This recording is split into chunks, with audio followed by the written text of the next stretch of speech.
क्या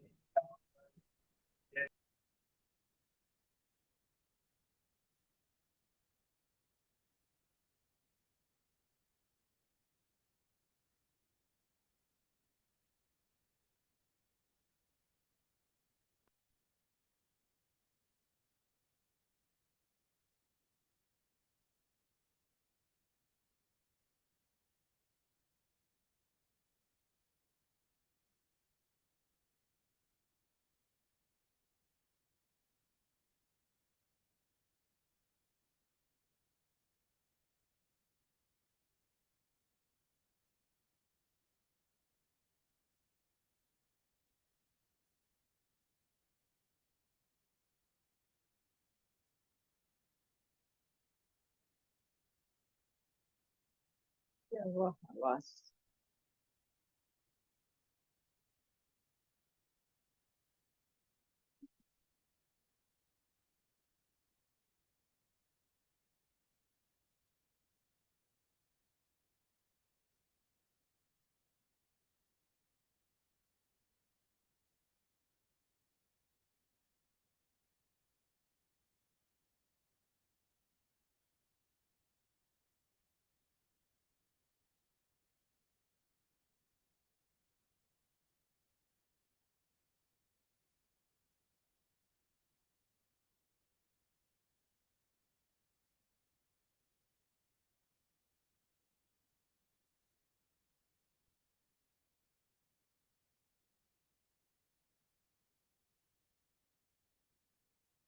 जय श्री राधे जी।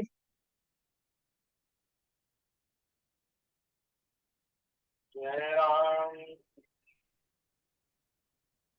जय जय राम। श्री राम जय राम जय जय राम। श्री राम जय राम जय राम।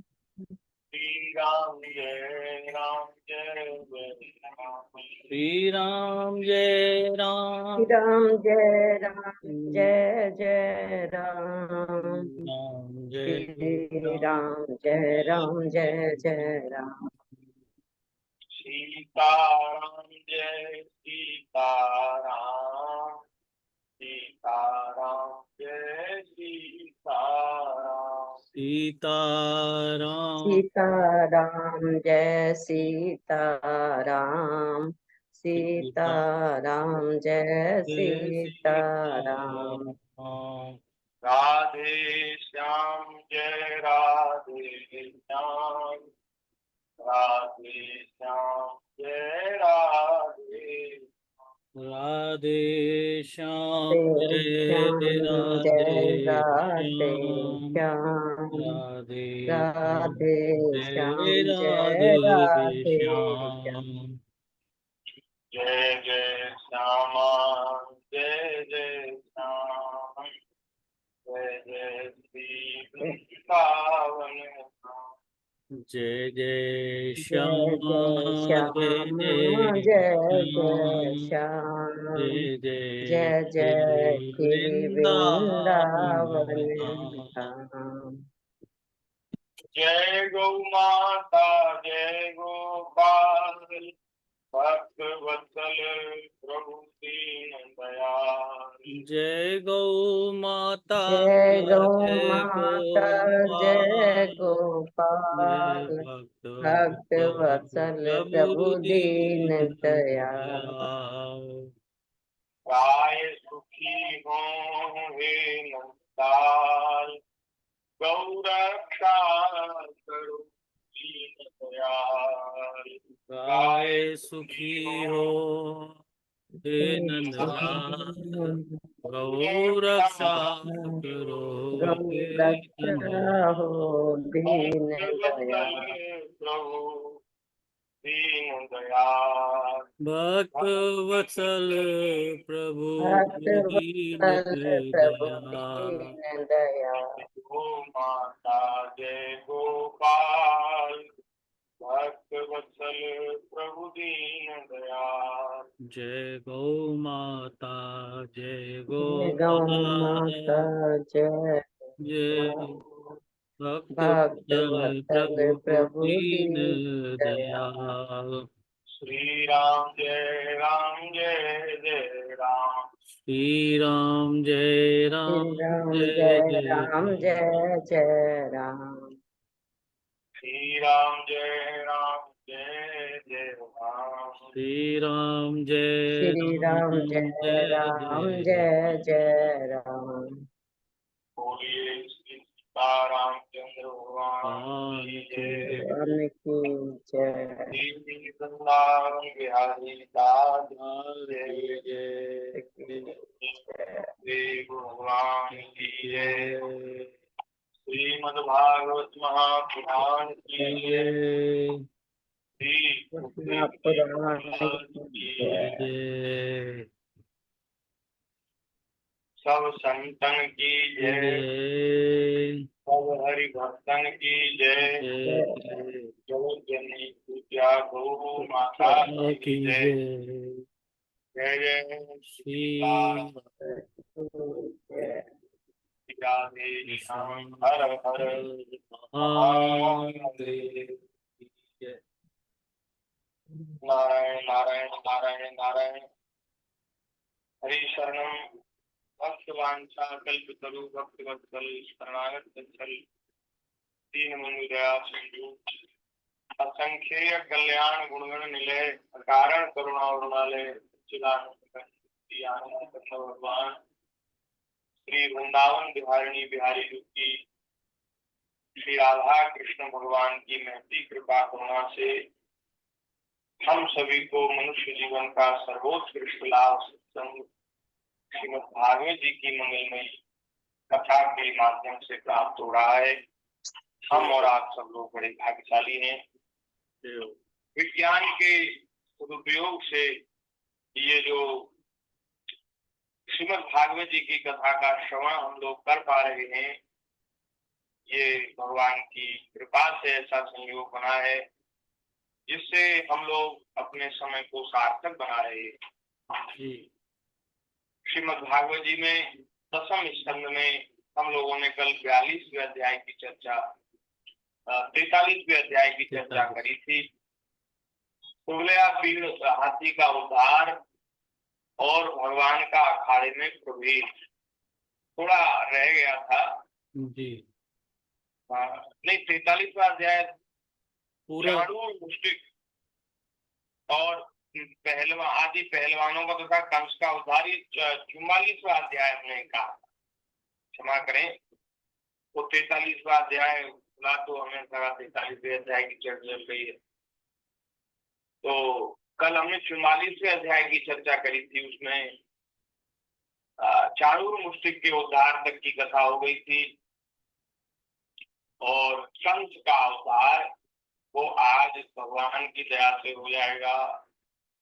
इसने महाराज दुष्ट ने बहुत कष्ट दिया है यदुवंशियों को, वृष्णि वंशियों को, भगवान के माता पिता देवकी उपदेव को और सारी प्रजा को इसने कष्ट दिया है।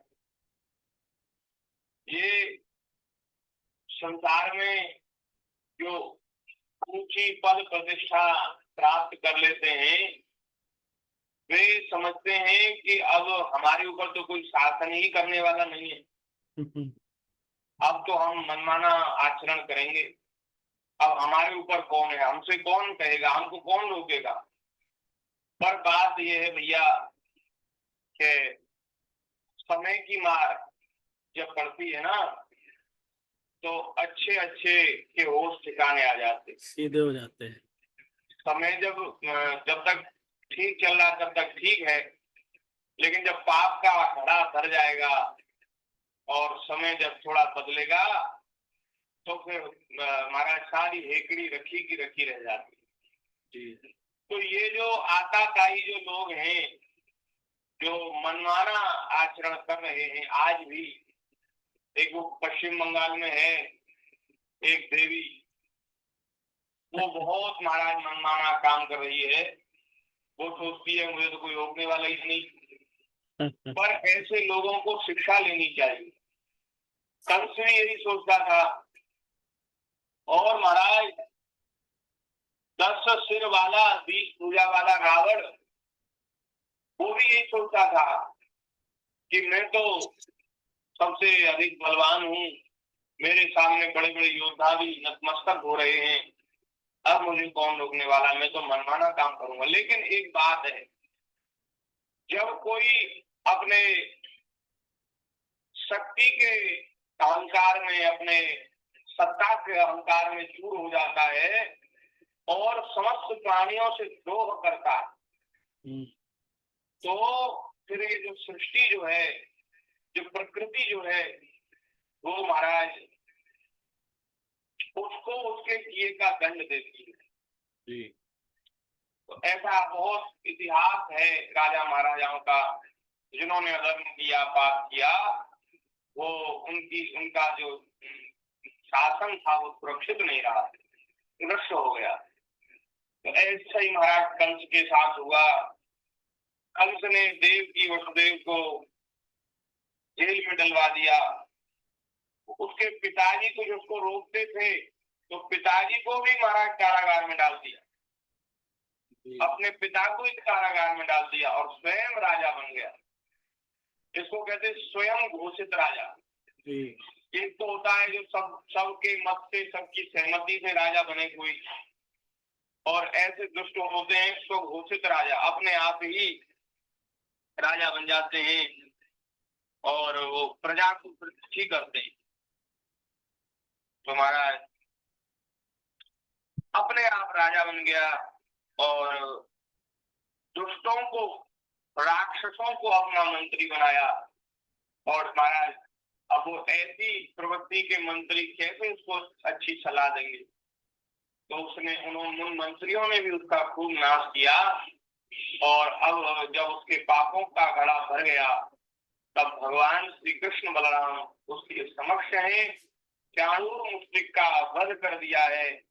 ऊंट, शल और तोसल, ये भी 3 पहलवान महाराज गए उसमें अखाड़े में, इन तीनों को भी भगवान ने मार दिया। ये 5 पहलवान कंस के महाराज विशेष कृपा पात्र थे और कंस को इनके ऊपर बड़ा अभिमान था। वो सोचता था कि मेरे इन 5 पहलवानों को जीतने वाला संसार में कोई नहीं। ये बड़े विशेष शक्ति संपन्न थे। तो जब ये 5 पहलवान मर गए, तो और जो कंस के अखाड़े के जो पहलवान थे छोटे मोटे, वो तो वैसे ही भाग गए अपने प्राण बचाकर। वो सोचने लगे जब इनकी दाल नहीं गली, ये तो बड़े बलशाली थे, तो हमारा क्या काम है, हमसे तो क्या ही बनेगा। वो भागे वहां। अब भैया महाराज अपनी रक्षा स्वयं करें, वो अपने प्राणों की रक्षा करने के लिए भाग गए। उनके भाग जाने पर श्री कृष्ण बलराम जी अपने समयस्क ग्वाल वालों को खींच कर उनके साथ भिड़ने, लड़ने, नाच कर मेरी ध्वनि के साथ अपने नुपुरों की झनकार को मिलाकर मल्ल क्रीड़ा कुश्ती खेल करने लगे। कुश्ती का महाराज बलराम जी और श्री कृष्ण भगवान के अद्भुत पराक्रम को देखकर जो मथुरा के जो सब दर्शक हैं बड़े आनंदित हुए। श्रेष्ठ ब्राह्मण और साधु पुरुष धन्य है इस प्रकार कहकर प्रशंसा करने लगे। अच्छा, जब देखो, जब ऐसे दुष्टों का जब शासन होता है, तो साधु पुरुष और श्रेष्ठ पुरुष, श्रेष्ठ जो सज्जन स्वभाव के जो मनुष्य होते, वे भी रहते हैं, लेकिन वे समय की प्रतीक्षा करते हैं, छुप करके रहते हैं और बहुत ऐसे ही अपना समय काट लेते हैं। लेकिन वे समय की बात देखते हैं कि समय परिवर्तित होगा तो अच्छा समय आएगा, तो इन दुष्टों का नाश होगा और अच्छे जो सज्जन प्रवृत्ति के जो पुरुष हैं उनका उत्कर्ष होगा। समय एक जैसा नहीं रहता। देखो, ये प्रकृति जो है ये त्रिगुणमयी है, 3 गुणों से बनी है, सतोगुण, रजोगुण, तमोगुण। तो जब सतोगुण का प्रभाव छाता है तो सज्जनों की बढ़ती होती है और दुष्टों का नाश होता है। जब रजोगुणी प्रवृत्ति जब छाती है तो फिर मिला जुला व्यवहार होता है, सज्जनों का भी उत्कर्ष होता है और कहीं कहीं दुर्जनों का भी उत्कर्ष होता है। और लेकिन जब तमोगुणी प्रवृत्ति जब प्रभावी होती है तो फिर महाराज जो दुष्ट दुष्ट आकाशाई हैं उनके अच्छे दिन आते हैं और उनका उत्कर्ष होता है और साधु पुरुष को वो निराश होते हैं। ऐसा होता है समय।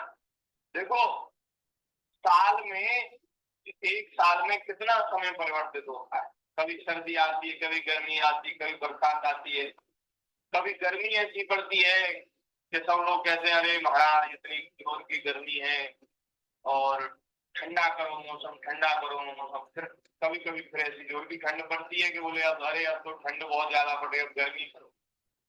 तो ये तो एक साल की बात है। अरे एक दिन में भी कितनी बार समय बदल जाता है। सवेरे आप देखो, सवेरे वातावरण अलग है, दोपहर में अलग है, शाम को अलग है। ऐसे ही ये सृष्टि जो है परिवर्तनशील है, एक सा समय किसी का रहता नहीं। कभी कभी दुष्टों का भी उत्कर्ष होता है। लोग कहते हैं कि भगवान है तो इन दुष्टों को दंड क्यों नहीं देते और अपने भक्तों की रक्षा क्यों नहीं करते। और बताओ ऐसा ऐसा इतिहास हम लोगों ने सुना है, हमारे देश का रहा है, और ऐसा क्यों हुआ। भगवान है तो उन्होंने क्यों रक्षा नहीं करी। भगवान ही रक्षा करते हैं भैया, भक्तों की साथ संभाल करते हैं। हमारा ऐसा विश्वास है कि किसी भी काल में जो भगवान के शरणागत भक्त होते हैं वो किसी भी काल में उनकी हार नहीं होती, निराश नहीं होते। हर समय भगवान उनकी रक्षा करते हैं। जब विशेष तमोगुण प्रभावी होता है तो भी संतों के सानिध्य से, संतों के संकल्प से ही विश्व की रक्षा होती है। हमारे भक्तिमान जी में कितने इतिहास हैं। भक्तिमान जी की कथा में जब मुसलमानों का राज हमारे देश में था तो अनेकों जगह संत महापुरुषों ने अपने प्रभाव से मुसलमानों को महाराज अनुशासित किया, मुसलमानों के ऊपर शासन किया। श्री गोस्वामी जी का चरित्र है।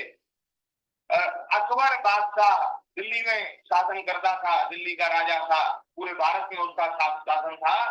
तो उस समय गोस्वामी तुलसीदास जी महाराज जब विचरण करके दिल्ली पहुंचे तो उसने गोस्वामी जी की प्रशंसा सुनकर गोस्वामी जी को बुलाया राजमहल और उनको कहा कि हमें कोई चमत्कार दिखाओ। तो गोस्वामी जी बोले कि हमें तो कोई चमत्कार आता नहीं है, हम क्या चमत्कार दिखावें। तो बोले नहीं, अगर आप चमत्कार नहीं, हमने बहुत चमत्कार सुना है आपका, अगर आप चमत्कार नहीं दिखाओगे तो हम आपको बंदी बना लेंगे। वो तो मनमाना काम करते थे।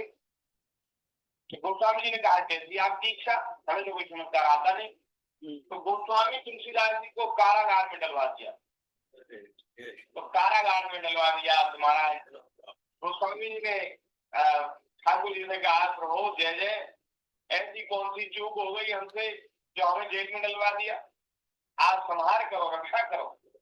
तो जैसे ही भगवान से प्रार्थना करी, भगवान ने देखा कि अब इसका जो इस आताताई दुष्ट यवन शासक का जो काम है वो अब महाराज सीमा से बाहर है। इसकी जो सीमा थी उसने सीमा का उल्लंघन कर दिया, मेरे भक्त को कष्ट देना चाहता है। उसी समय महाराज हनुमान जी और हनुमान जी की बंदर सेना उन्होंने दिल्ली के ऊपर आक्रमण कर दिया, किले के ऊपर आक्रमण कर दिया। ऐसी जोर का महाराज वहां उपद्रव हुआ किया बंदरों ने कि महाराज मनुष्यों को प्राण बचाना मुश्किल हो गया। इतने बंदर, करोड़ों की संख्या में बंदर आ गए। बड़े बड़े बंदरों ने महाराज ये जो महिलाओं की गुम्बद होती है उनको तोड़ दिया, स्त्रियों के कपड़े फाड़ दिए, मुसलमानों की जो स्त्रियां थी। और महाराज बड़े बड़े जो सैनिक थे उनको उनके ही हथियारों से, अस्त्र शस्त्रों से मारा, वो खदेड़ दिया। और महाराज त्राईमाम होने लगी। खाने पीने की चीज बंदर महल में घुस करके ले गए। अब देखो बंदरों की संख्या ज्यादा हो और आदमी कम हो तो आदमियों का प्रभाव बंदरों के ऊपर नहीं चलता। आज जाओ वृंदावन में गिरिराज जी की परिक्रमा करवे तो यदि 2-4 बंदर हैं और आदमी अकेला है तो बंदर को भयभीत नहीं होते, डरते नहीं है। बंदर महाराज उसको डरा देते हैं आदमी को। तो महलों में घुस करके खाने पीने की सामान हो, टूट खसोट मचा दी बंदरों ने।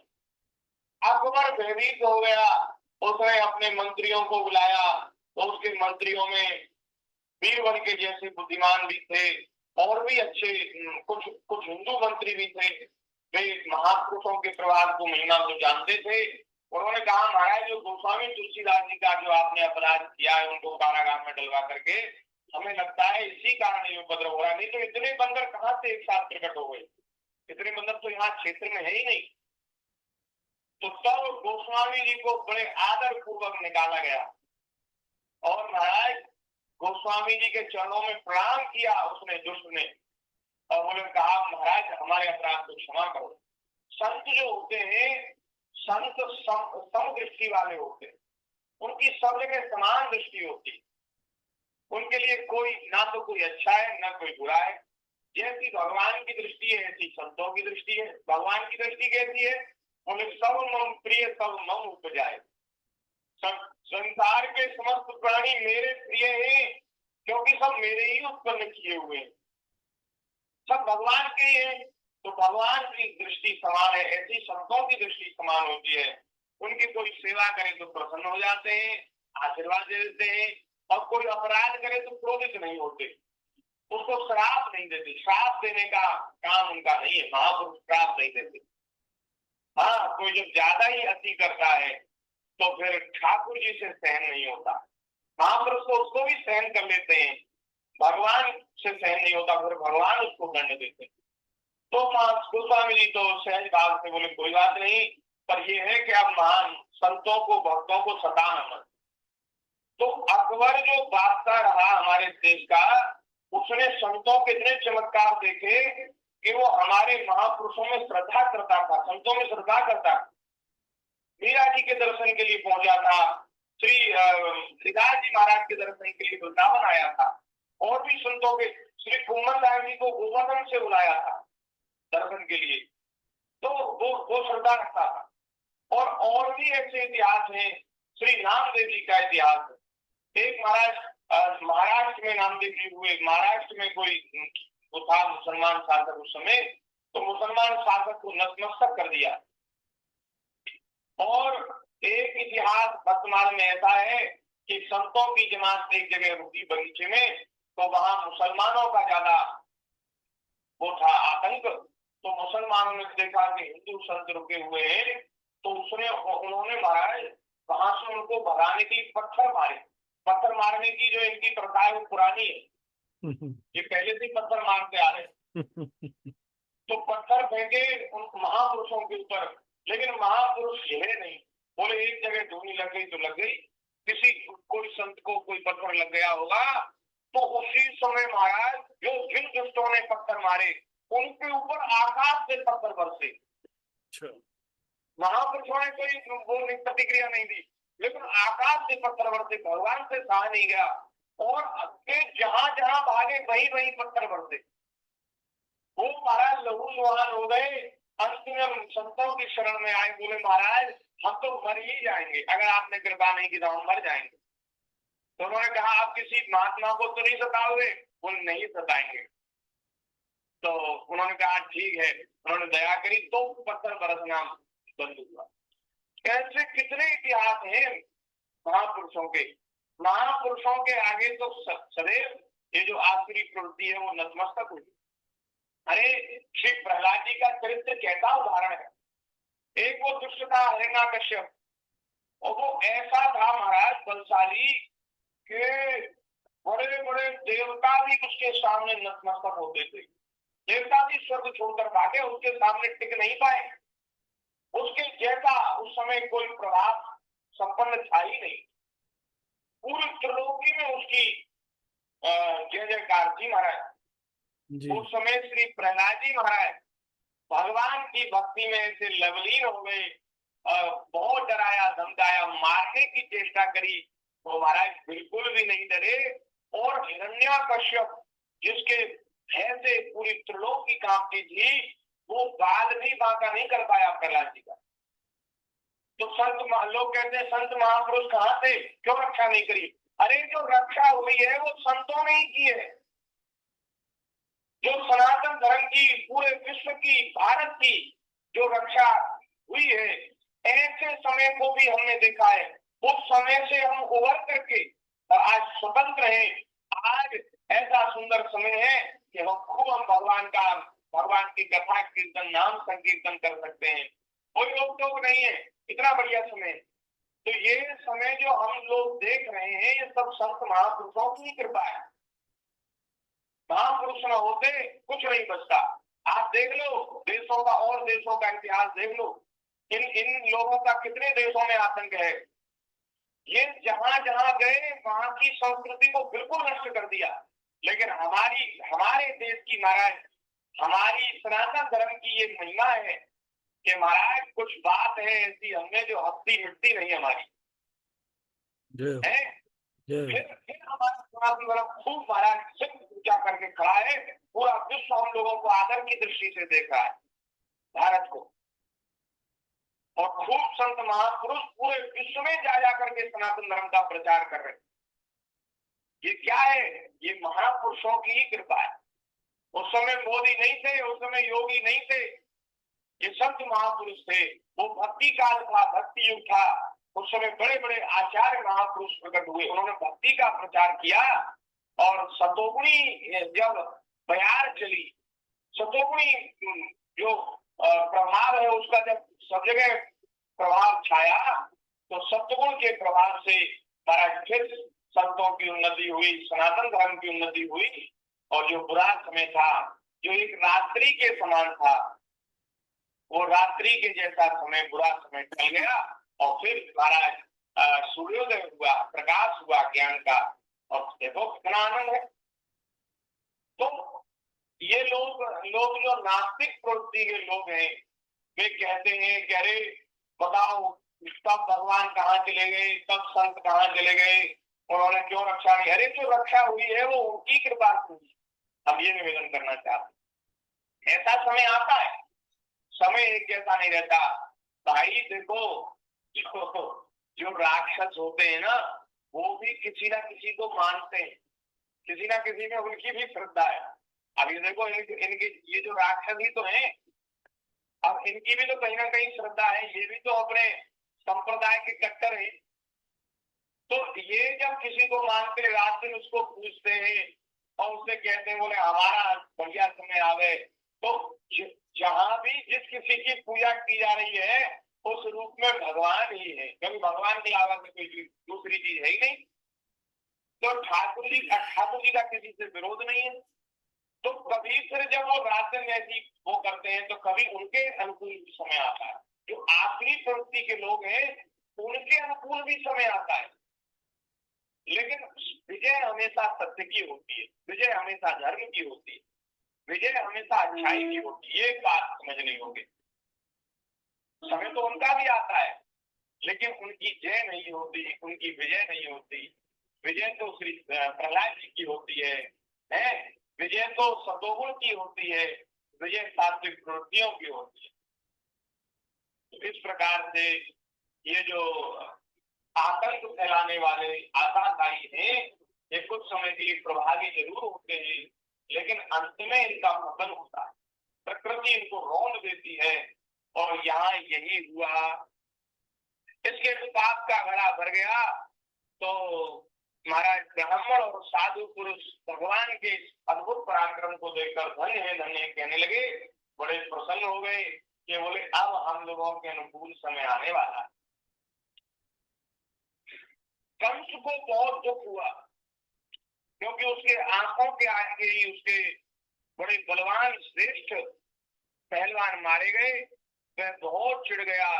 जब महाराज बड़ा क्रोधित हुआ तो भोजराज कंस ने बाजे गाजे बंद करा दिए। जो बाजे बज रहे थे, अच्छा वो बाजे वाले तनख्वाह तो लेते थे कंस से, लेकिन मनी में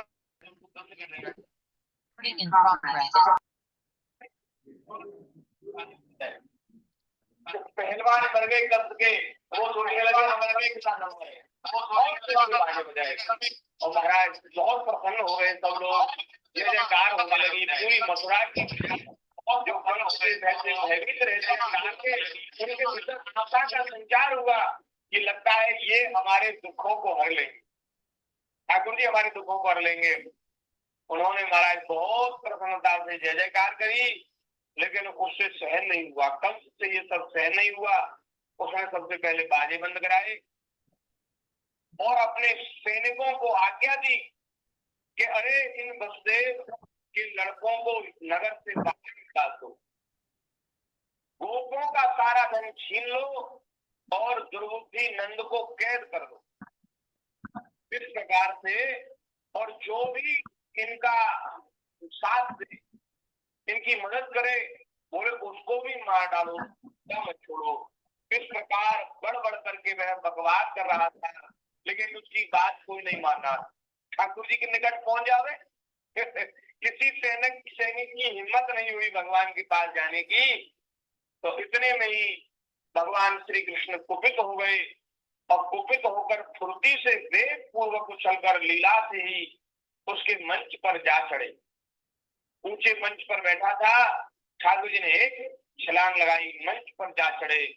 और जब महाराज कंस ने देखा कि मेरे मृत्यु रूप भगवान श्री कृष्ण सामने है, तब वह सहसा अपने सिंहासन से उठ खड़ा हुआ, भयभीत हो गया और हाथ में तलवार उठा ली। हाथ में तलवार लेकर वह चोट करने का अवसर ढूंढता हुआ पैतरा बदलने लगा। आकाश में उड़ते हुए बाज के समान वह कभी दाईं ओर जाता तो कभी बाईं ओर जाता। परंतु भगवान का जो तेज है अत्यंत दुसह्य है, प्रचंड है। जैसे गरुड़ सांप को पकड़ लेते हैं, वैसे ही भगवान ने बलपूर्वक उसे पकड़ लिया। कंस के हाथ में तलवार है, ठाकुर जी के हाथ में कुछ नहीं, निहत्ते हैं, लेकिन तलवार से भी भगवान के ऊपर प्रहार नहीं कर पाया। इतने तेज है भगवान कि वो जैसे ही वार करता है, ठाकुर जी अपने आप को बचा लेते। महाराज इतनी तेजी हमने इसमें देखा मोबाइल में कि जो नदी में एक कोई पक्षी होता है, बगुला होता है, कौन होता है, वो महाराज स्थिर होकर जल में खड़ा हो जाता है, और जब भी मछली उसके आसपास से गुजरती है तो इतनी तेजी से प्रहार करता है, उसकी तेजी देखने योग्य। तो वो इतनी तेजी से प्रहार करता है कि मछली अपने आप को बचा नहीं पाती। नहीं तो मछली भी अपने आप में बहुत तेज होती है, बचा नहीं पाती। तो आप सोचो कि सृष्टि के जो जीव हैं उनमें इतनी तेजी है, तो जो जिन्होंने अपने शक्ति से इस संसार को बनाया है, वे भगवान कितने तेज हैं। इतने तेज हैं कि कंस भी हमारा बड़ा बलवान है, लेकिन कंस भगवान के ऊपर प्रहार नहीं कर पाया। तो ठाकुर जी ने जैसे गरुड़ सांप को पकड़ लेते हैं, ऐसे भगवान ने उसको पकड़ लिया और पकड़ करके केश पकड़ करके गर्दन पकड़ करके उसको ऊंचे मंच से रंगभूमि में गिरा दिया। जब रंगभूमि में गिराया तो उसकी सिर का जो मुकुट है वो गिर गया। सिर पे से मुकुट गिर जाए तो उसको बड़ा सुकून माना जाता है, राजा के सिर से मुकुट गिर जाए तो। फिर परम स्वतंत्र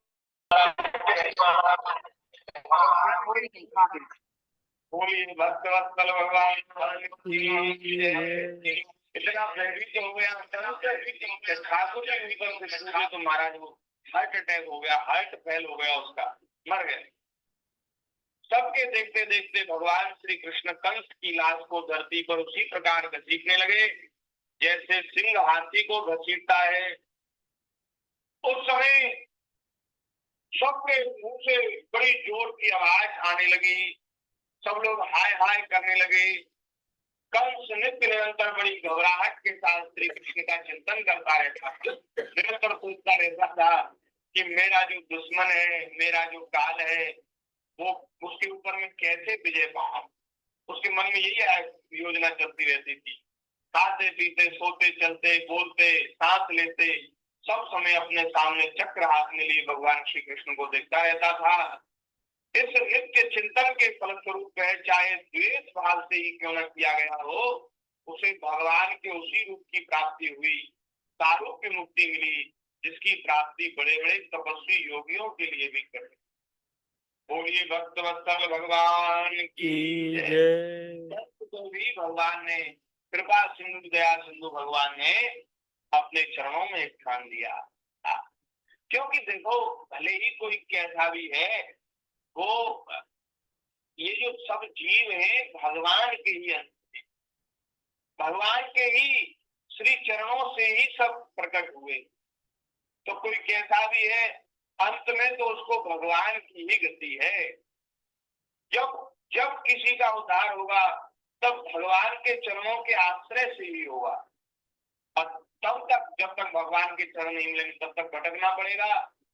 तो कंस भगवान का चिंतन करता था, द्वेष भाव से ही करता था, लेकिन महाराज भगवान के चिंतन का ऐसा प्रभाव है कि चाहे कोई कैसे चिंतन करे, कैसे भगवान का स्मरण करे, भगवान का नाम ले, उसकी मुक्ति हो जाती, उसका कल्याण हो जाता है।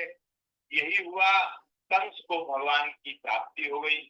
इस प्रकार से कंस का उद्धार करने के लिए, उद्धार करने के बाद जो कंस के अनुयायी और कंस के जो छोटे भाई थे, 8 भाई थे कंस के छोटे, वो महाराज अपने भाई की मृत्यु का बदला लेने के बाद होकर भगवान श्री कृष्ण बलराम के ओर दौड़े, उनका भी उद्धार किया। और जितने कंस में श्रद्धा रखने वाले थे वो सब भाग गए डर के मारे, और जो अच्छे अच्छे जो लोग थे उन सब ने भगवान का सत्कार किया और बहुत आनंद से भगवान की स्तुति करी। देवताओं ने पुष्प बरसाए, आकाश में नगाड़े बजने लगे, अप्सराएं नाचने लगी, और इधर वसुदेव और देवकी जो कारागार में कैदी थे, बंद थे, उनको बहुत शीघ्रता से निकलवाया गया। अग्रसेन जी को निकलवाया गया, और महाराज प्रजा सब जो है वो आनंद में डूब गई। और फिर सुखदेव जी महाराज कहते हैं कि श्री कृष्ण भगवान सारे संसार के जीवन दाता हैं। उन्होंने रानियों को ढाढ़स बनाया, सांत्वना दी, जो कंस की पत्नियां हैं, और जैसे लोक रीति से जैसे मरने वाले का दाह कर्म होता है वो सब कराया भगवान ने। और फिर जाकर के माता पिता से मिले, माता पिता के चरणों की वंदना की। अपने पुत्रों के प्रणाम करने पर भी देवकी और वसुदेव ने उन्हें जगदीश्वर समझकर महाराज उनका सत्कार किया। वो तो भगवान तो पुत्र की तरह प्रणाम कर रहे हैं, लेकिन उन्होंने देखा, समझा कि तो बड़े प्रभावशाली हैं, लगता है ये भगवान है। तो जगदीश्वर समझकर जैसे पुत्र से जैसे स्नेह किया जाता है वैसे नहीं किया, क्योंकि उनको भगवान के ऐश्वर्य का ज्ञान हो गया। तो अब आगे अध्याय में भगवान, यहाँ सुखदेव जी कह रहे हैं कि भगवान ने विचार किया कि मेरे ऐश्वर्य का ज्ञान होने से इनके हृदय का जो वात्सल्य है वो नष्ट हो गया है। तो अपनी योग माया फैला दी ठाकुर जी ने, जो उनको जो ज्ञान हुआ था वो विलुप्त हो गया, और उन्होंने फिर पुत्र की तरह अपने पुत्र श्री कृष्ण बलराम को पुत्र की तरह प्रेम से वात्सल्य से अपने